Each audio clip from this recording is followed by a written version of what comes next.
20th Century Fox would like you to meet the Furbo family.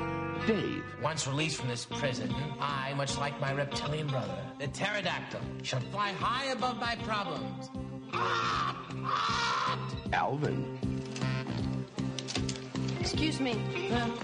The sign says take a pen, not take all the pens. Bill. Look at that abandoned car. It's my car. Oh. Their ma. Beautiful dreamer. Hey, Edna, how would you like to ride in the trunk of the car? Edna, are we sleeping together? I think not. One big temptation. Forget it. Forget what? There's no money in the vault. And what have we here? $275,000. One brilliant plan. This is a robbery! All right, who's got the key? Raise your hand. Oh. Do you boys really want to do this? Absolutely. But on Christmas Eve, it doesn't seem right. One huge mistake. I just did what the map said. I made 4 lefts. 4 lefts? Is that Sarko, you idiot? Robbing the bank was easy.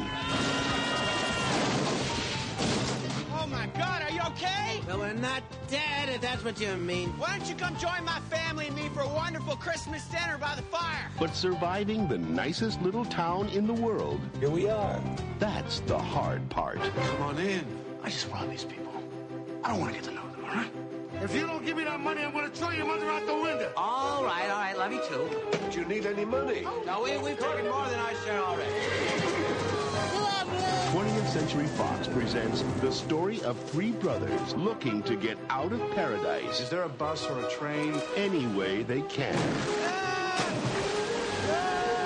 Nicolas Cage, I'm getting this feeling that you're not telling me something. John Lovitz, Yeah, this feeling you're getting is paranoia. Dana Carvey, Come on, let's just go. trapped in paradise. Don't aggravate the old witch. I wish I was a witch. I'd shove my broomstick right up your...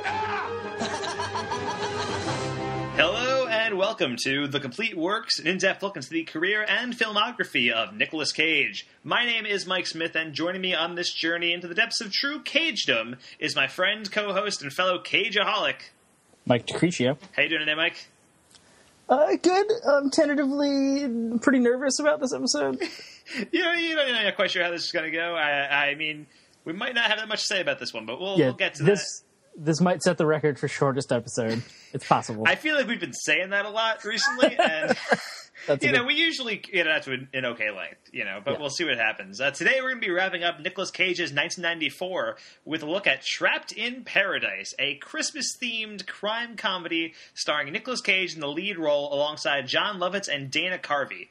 Now, Mike, of the 4 movies released in 1994 starring Cage, I think 3 of them could be fit pretty neatly into one category. I'm talking about Trapped in Paradise, Guarding Tess, and It Could Happen to You.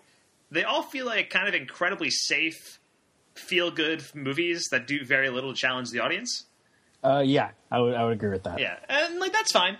There's certainly a place for that kind of film, though it's generally not the kind of film that I tend to respond to. Trapped in Paradise has the meanest streak of the 3, in that its protagonists are all criminals and liars and are, in general, pretty terrible people.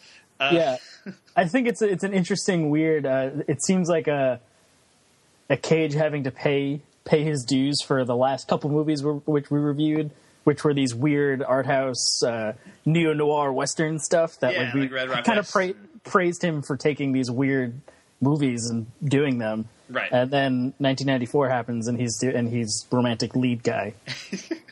Yeah, I agree with you. And by this movie's end, the trio here are on pretty good terms with those they've wronged. Yeah. And you know what? Maybe they've even learned a lesson or two along the way. Probably not, though. But that's why I kind of put it into the category of Guarding Tess. It Could Happen to You. Those are both movies about very nice people being nice to each other. Right. And Trapped in Paradise is about 3 pretty lousy people in a town full of very nice people. Who are being nice to each other. And the guys learn how to be nice, I guess is basically the arc of this movie. So I'm going to be totally honest and I'll say this. I think Trapped in Paradise is the most boring movie we've discussed. Absolutely. In Nicolas Cage's career so far. And I don't mean it's necessarily the worst one, but I think it's the most mediocre and the most kind of unmemorable. Like Tempo de Uccidere and Zondali and Deadfall, those are all probably worse movies. Right. And I was bored for stretches while watching them. Maybe not Deadfall. Deadfall I was pretty glued to the screen. But they're bad in what can be described as a memorable way. Like a sort of, who thought this was a good idea? Like quality. Yeah. That can make them kind of endearing in some respect. Maybe not so much Tempo de Uccidere, which has a pretty brutal rape scene for no reason. Endearing might not be the right word, but they're interesting at least. There you go. They have something that you can engage with in them. Yeah. Trapped in Paradise is as flat and useless as movies can get. Yeah, I'd agree with that. There's very few things that are tougher to sit through than an unfunny comedy. Right. And I think I maybe smiled twice at jokes in this movie, and not laughed. Like I just smiled. Yeah, there's a few moments, and by a few I mean I think maybe 2 or 3 lines that happened in the same scene that made me register that was a joke, and then I moved on. Most of it, I'm just sitting there staring at a screen, watching nothing happen. Yeah, and it doesn't sound like the experience of making Trapped in Paradise was much better. John Lovitz, in particular, has been very open about what a lousy shoot it was. According to him, the cast hated making it so much that on the set they nicknamed the movie Trapped in Bullshit. Wow. Harsh That's words. Amazing. Yeah. And also, according to Lovitz, director George Gallo was basically a non-presence on the set and had told the cast to do whatever they wanted in their scenes. Like, he just was not active or not participatory in whatever they were doing. So apparently, Nicolas Cage himself actually directed some of the movie. Oh my God. Because Gallo refused to give direction. So we may be reviewing Nicolas Cage's directorial debut, Mike. That's amazing. Right? This movie is now worth it just for that. That said, I mean, Nicolas Cage has directed one movie in his career that we will get to much, much later on. But this is the seeds. The seeds have been planted right here in Paradise, Pennsylvania.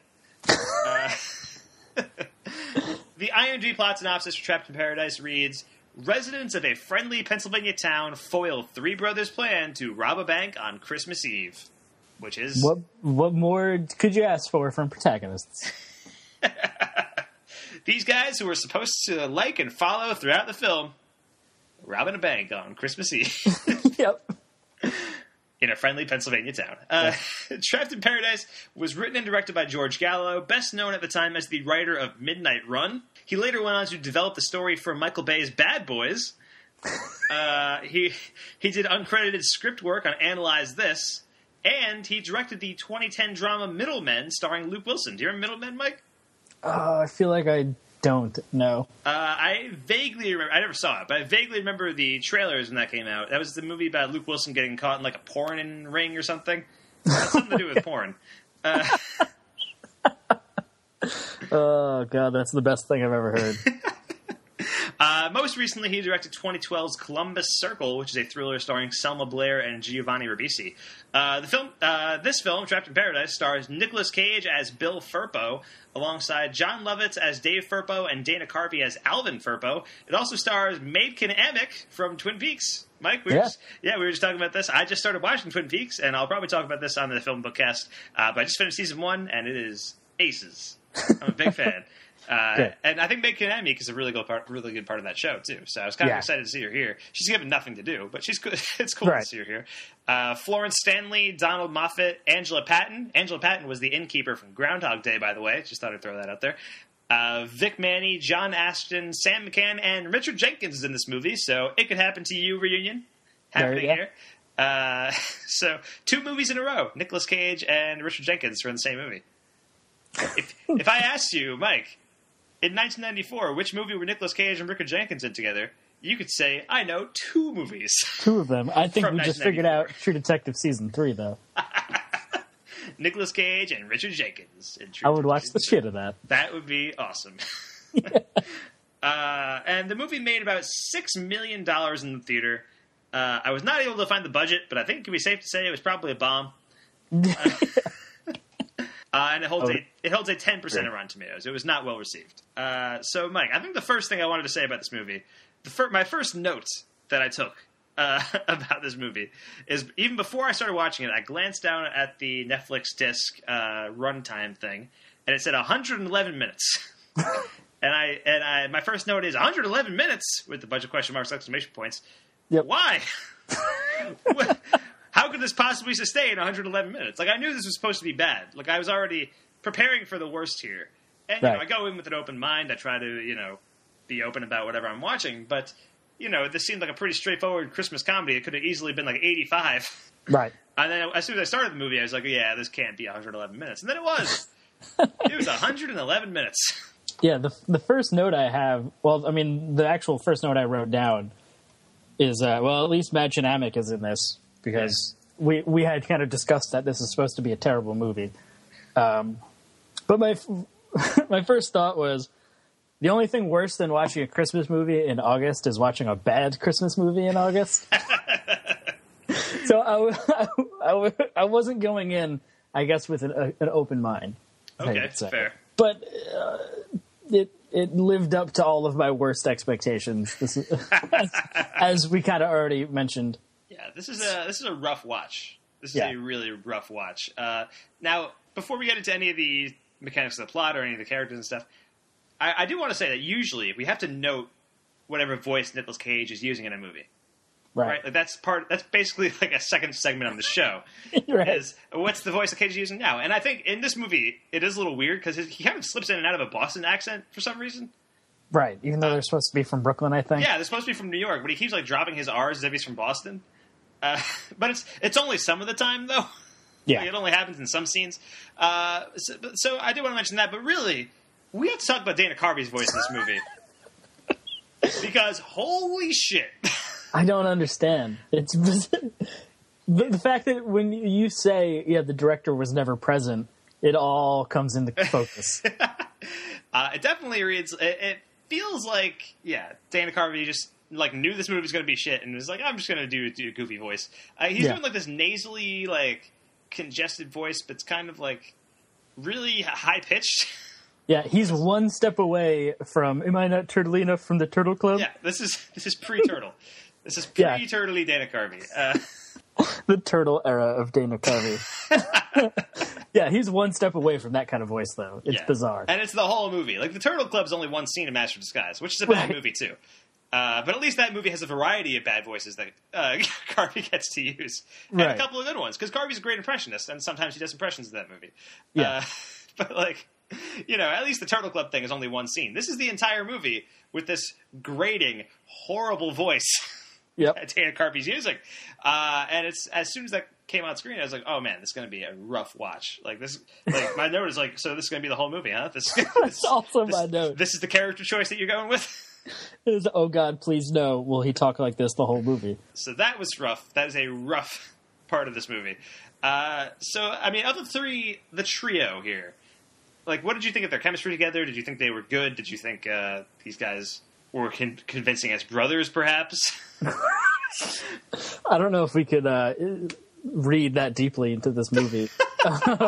But I feel like Jon Lovitz and Nick Cage play off each other pretty well. They're good foils to each other. Yeah. Dana Carvey is just useless, his character. Yeah.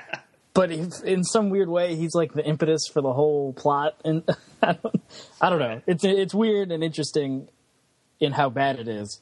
But just there's nothing really there in the script at all, I don't think. Yeah. The thing is, Cage, I guess, is ostensibly kind of the straight man here, so that Lovitz and Carvey can get their antics and jokes in.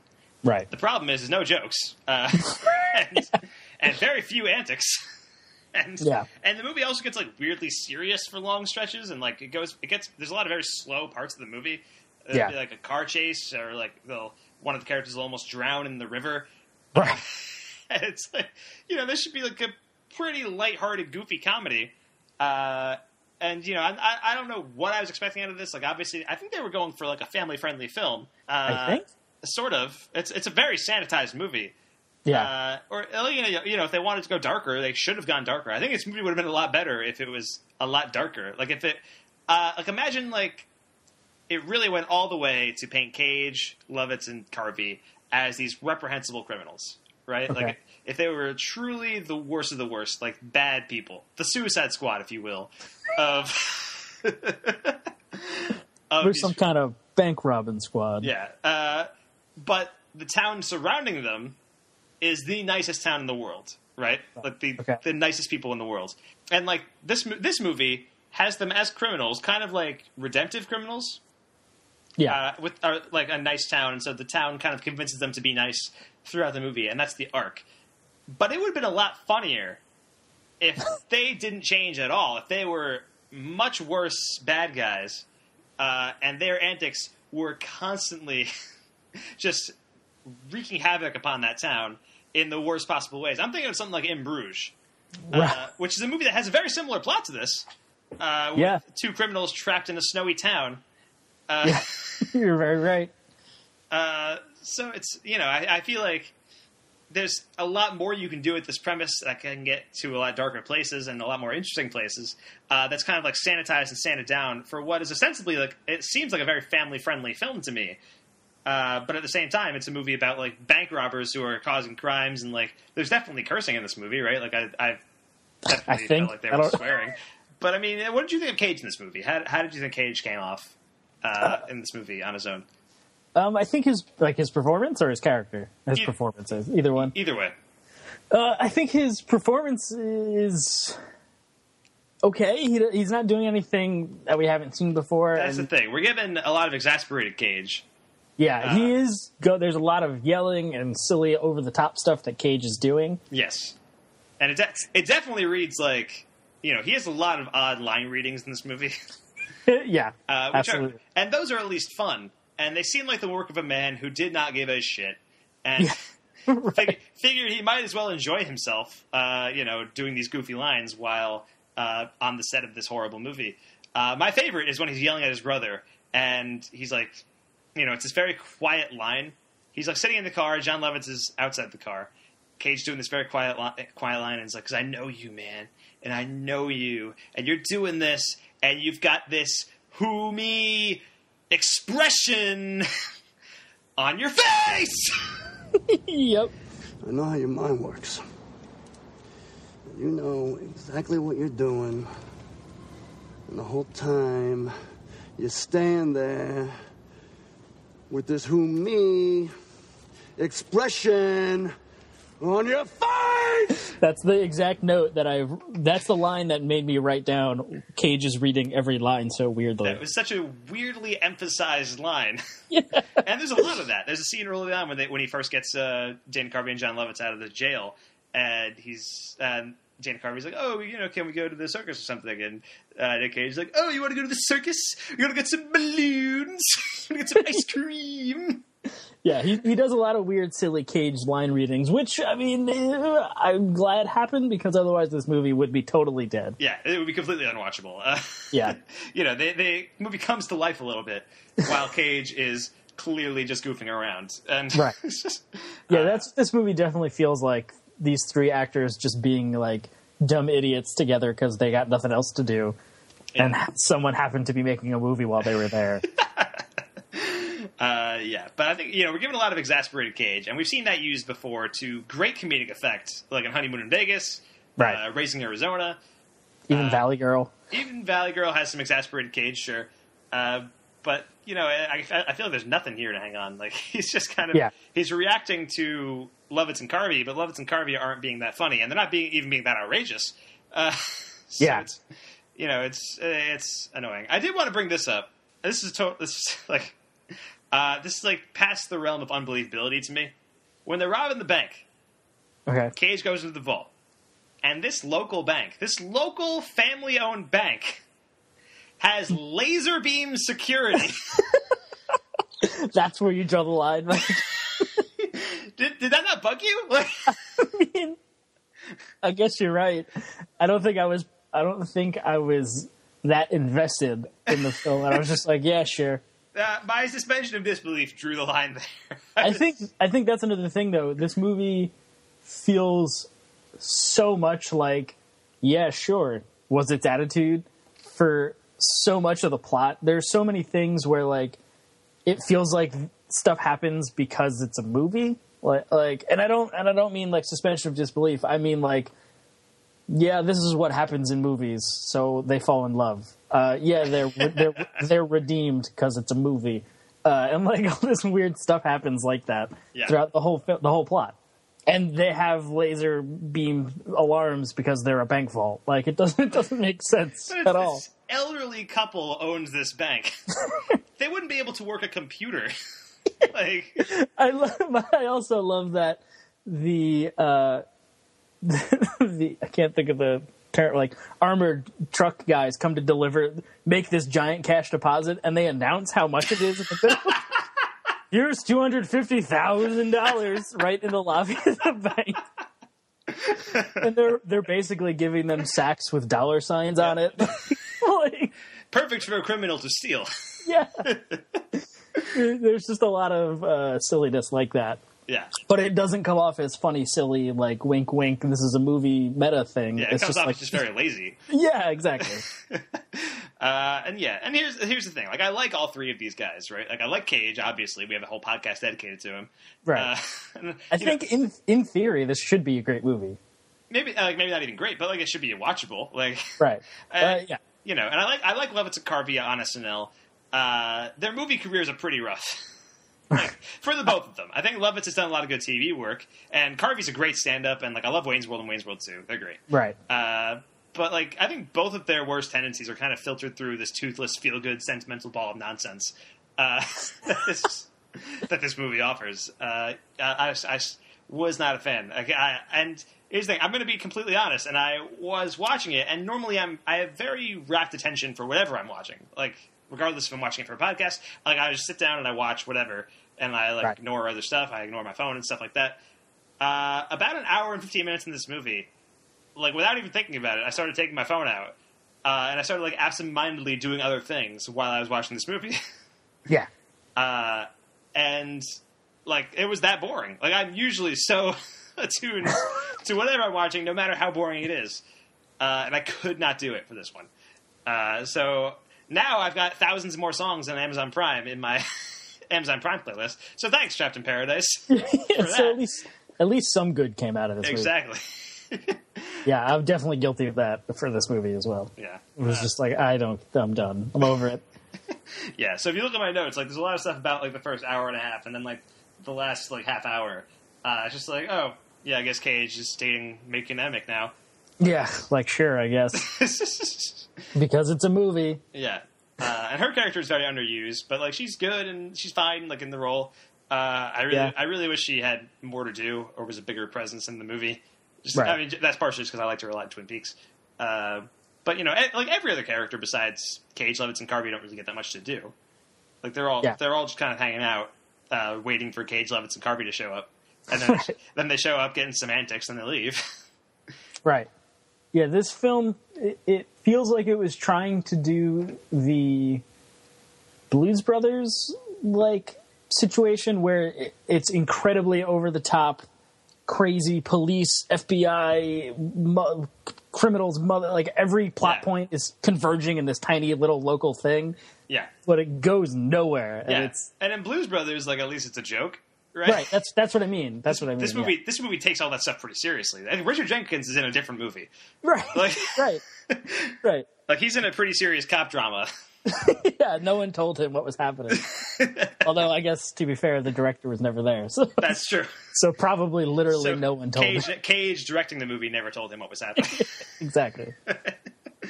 So yeah, and I think we did want to bring up this movie's weird relationship with disabled people. Yeah. They just don't... I don't understand what this movie was doing. Yeah. I mean, I guess it was the early 90s, right? It was a different time, perhaps? Yeah. But, like, there's a deputy who is retarded. Like, that's like, his thing.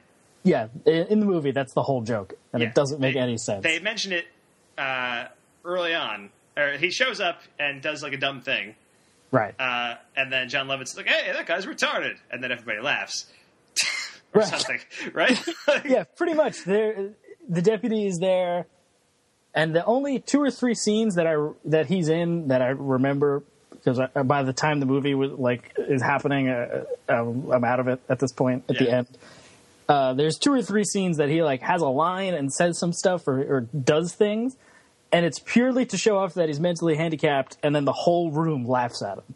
Yeah. And then we move on, and it doesn't make any sense. It's so fucked up. Yeah, it's really not cool. Yeah. That's what it is. So yeah, it's the entire joke. Like there's no punchline to it. He just is retarded, and that's supposed to be funny. Yeah, and even Dana Carvey's character has some of that. Because he's a kleptomaniac, we see.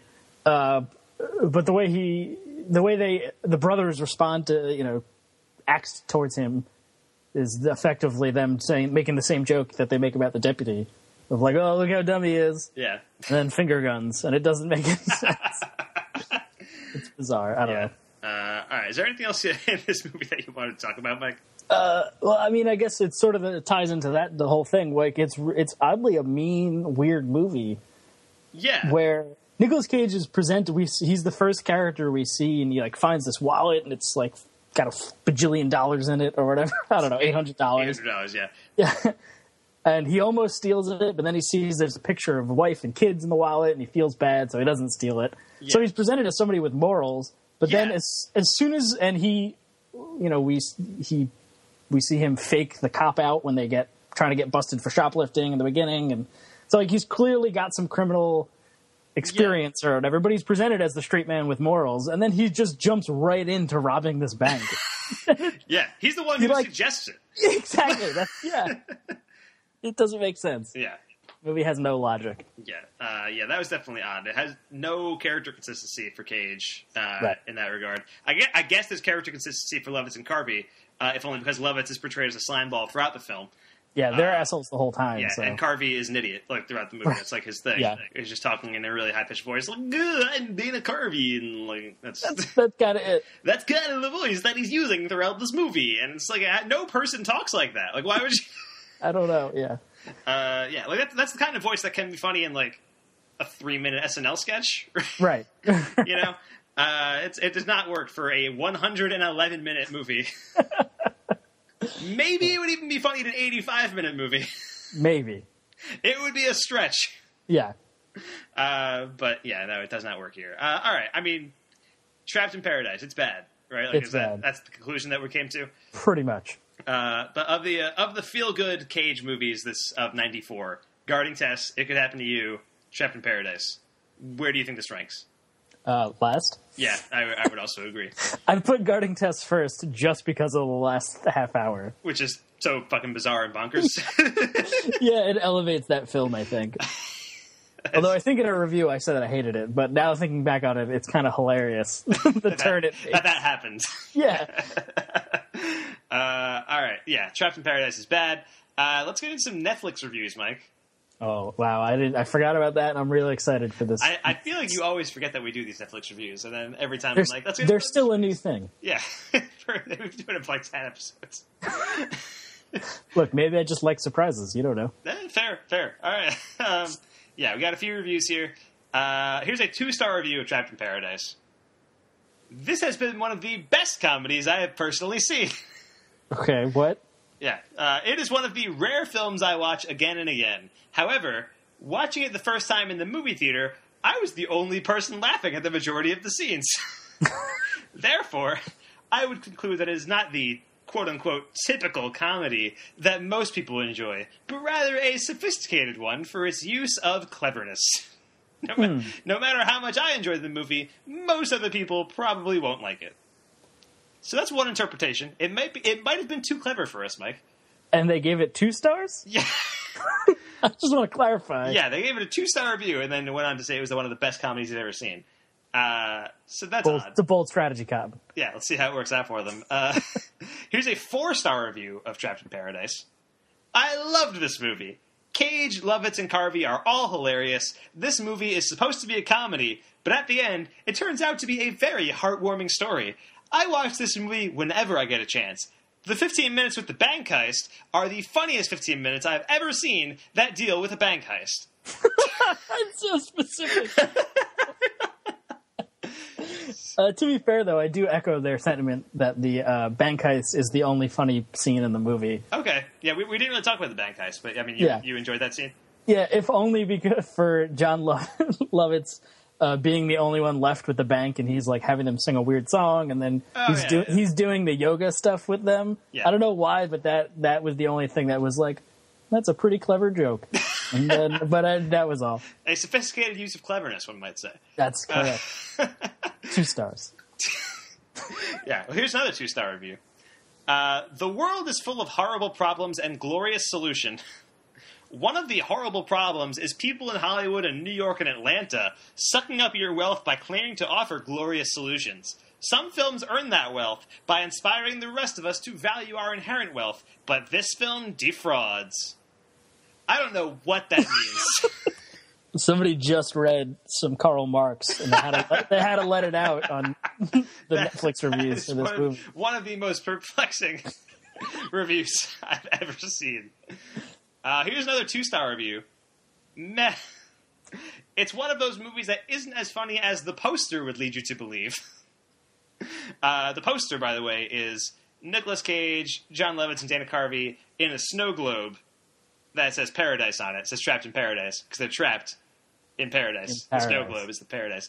I put this on the same level as Joe Dirt, except without the goofy one-liners of Dirt. Wow. I like that he refers to Joe Dirt as Dirt, as if they're on like a formal, like an informal basis. Yeah, they're tight. They're real tight. Me and Dirt here, Dirt's got some great one-liners. I mean, they're not wrong. Here's a 3-star review of Trapped in Paradise. This was definitely a very funny movie and left me with a good feeling at the end as well. I always like it when bad guys see the good side of life and change their ways, which was a great deal of fun getting into this. The thing that bothered me the most was the language. It could have been more of a family film otherwise. Yet I still can't say bank robberies are any good for small children. But this one turns out okay. Jesus. That's like a pretty common thing we've come across in the Netflix reviews. Yeah, I didn't put any in here, but there was a couple of people that were complaining about the language again. There was at least one that complained about using the Lord's name in vain.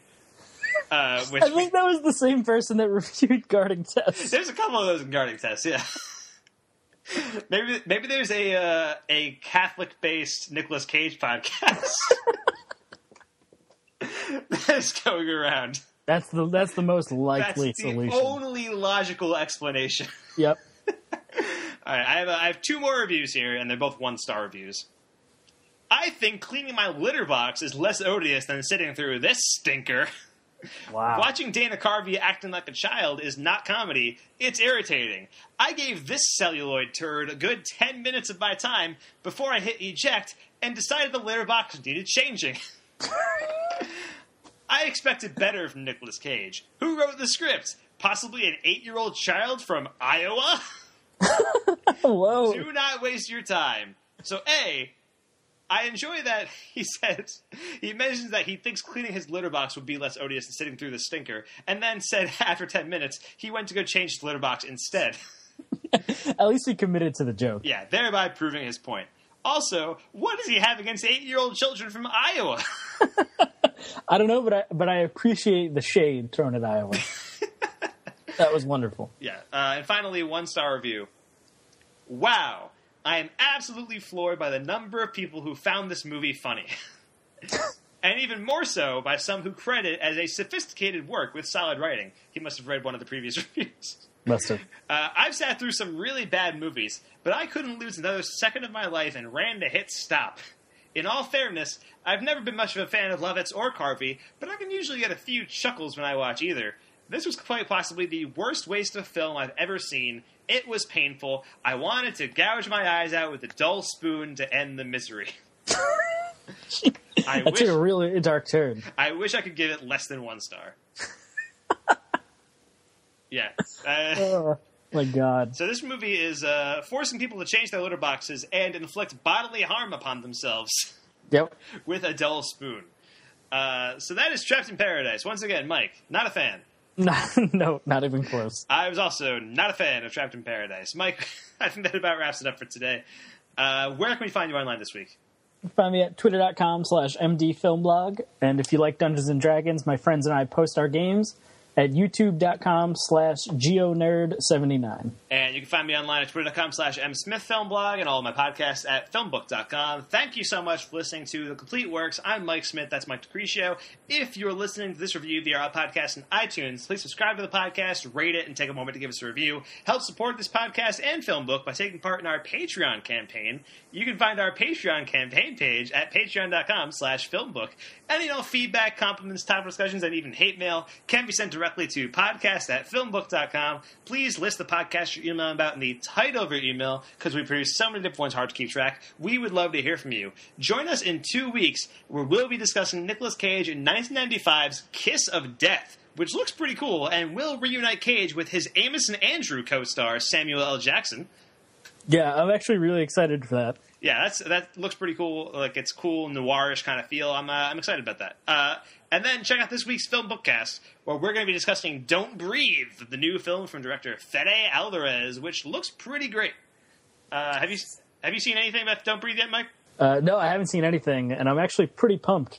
I'm excited to not know go into this movie and not know anything about it. Yeah. I mean, Fede Alvarez was the director of the Evil Dead remake, which came out a couple years ago. Right. And I know you're a big fan of that remake, right, Mike? Yeah, I really like that. Yeah, so that's cool. I was kind of I enjoyed watching it, but I feel like I don't recognize it as Evil Dead.